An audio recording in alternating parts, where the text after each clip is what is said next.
कम शब्दों में गहरी बातें।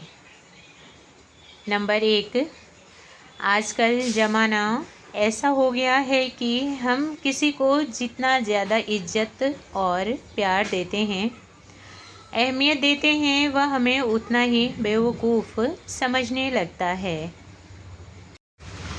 नंबर 2, शरीर से सुंदर व्यक्ति कुछ पल की खुशी दे सकता है, लेकिन दिल से सुंदर व्यक्ति पूरी ज़िंदगी खुश रख सकता है। नेक्स्ट है, चाय और चरित्र जब गिरते हैं तो ऐसा दाग लगा देते हैं जो धोने से भी कभी साफ नहीं हो पाता। नंबर 4, जिस घर में भाइयों में आपस में प्रेम और सम्मान होता है, वहीं पर ईश्वर का वास होता है।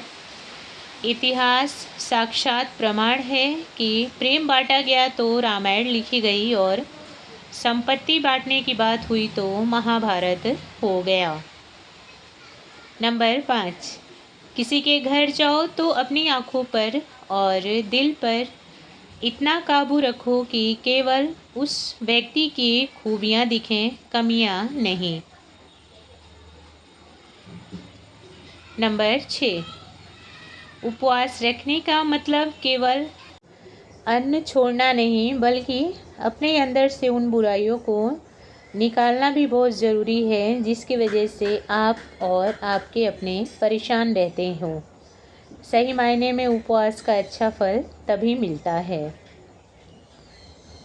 नेक्स्ट है, वाणी और विचार दोनों ही हमारे बहुमूल्य संपत्ति हैं। इसकी क्वालिटी जितनी अच्छी रखेंगे, आपकी वैल्यू उतनी ज़्यादा बढ़ती जाएगी। नंबर 8, भगवान जी के सामने सच्चे मन से की गई प्रार्थना कभी रद्द नहीं होती है। बस सही समय का इंतज़ार करना पड़ता है और ऊपर वाले अपने भक्त को वह सब कुछ दे देते हैं जो उसको चाहिए होता है। बस थोड़ा सब्र रखें, इंतज़ार करें सही समय का।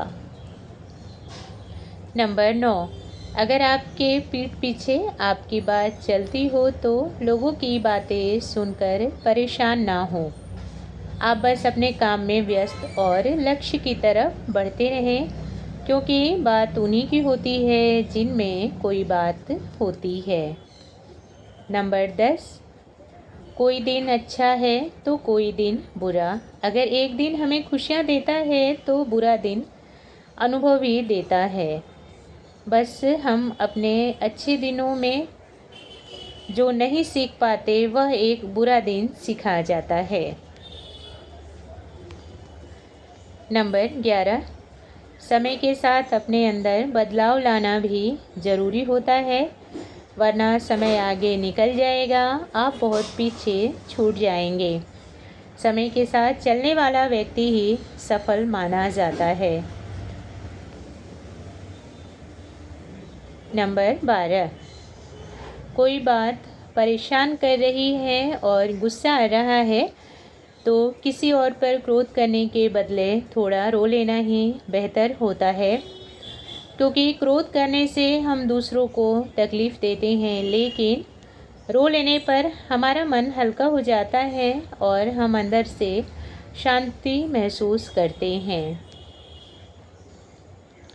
नेक्स्ट है, आजकल दौर कुछ इस तरह का चल रहा है कि लोग गलती करने के बाद भी माफ़ी मांगने में कतराते हैं, बल्कि सामने वाले को गलत साबित करने में अपनी पूरी ताकत लगा देते हैं।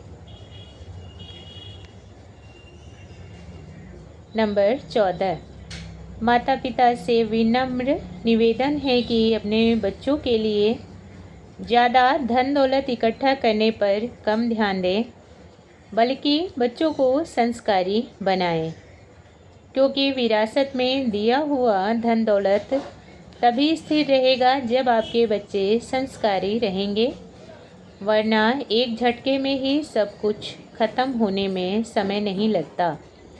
बड़ी पुरानी कहावत है, अगर औलाद अच्छी निकल जाए तो दौलत 4 गुना बढ़ा देता है, और वही औलाद बेकार निकल जाए तो सब कुछ बर्बाद भी कर देती है।